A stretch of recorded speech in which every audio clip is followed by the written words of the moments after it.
Hi guys, this is what I cook today. Ayan, menudo sa gata guys.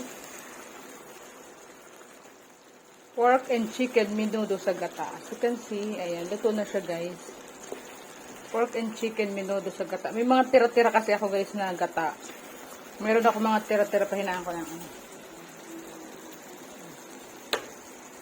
Meron ako mga tira-tirang gata, tira-tirang tomato sauce, tira-tirang ketchup, sinimot ko.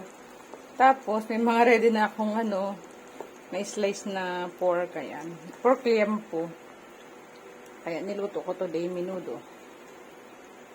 Diba? Yummy. Meron akong beans.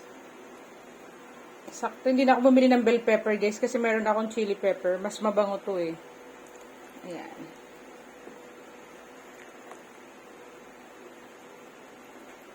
Yan. Mabilis lang naman guys lutuin. Gisa ka lang, sibuyas, bawang, kamatis. Ilagay mo yung liempo, tsaka yung manok. Okay? Pakalagay mo, lagyan mo ng nor cubes.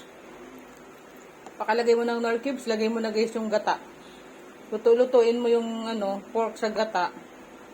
Tapos pagluto na yung pork, pwede mo nang ilagay yung lahat ng ingredients like potato, carrot, timplahan mo na, lagay mo na yung tomato sauce, tapos lagyan mo na ng ground pepper, tikim-tikim na lang guys, ayan. The best to guys, kasi gata to, sa gata to eh, di ba? Okay, thanks for watching guys, I hope nagka-idea kayo ngayon. Para kung may mga, kasi yung gata ko guys, sabi ko sana yun, kaso sabi ko sobrang dami na ng gata. Hindi na, parang ramdam ko na hindi na siya match doon sa dami ng sticky rice na niluto ko. So, kumuha ko ng isang baso, tinira ko. Ayun, isang baso ng gata. Sabi ko, sobra-sobra na. Kaya sabi ko, gamitin ko na ng pagluto ng ulam today. So, ayan nga. Napakinabangan ngayon sa ginataang menudo. Menudo with gata a la pearl. Ayan. So, kainan na tayo guys. Kain na guys. So, diba? Menudo sa gata.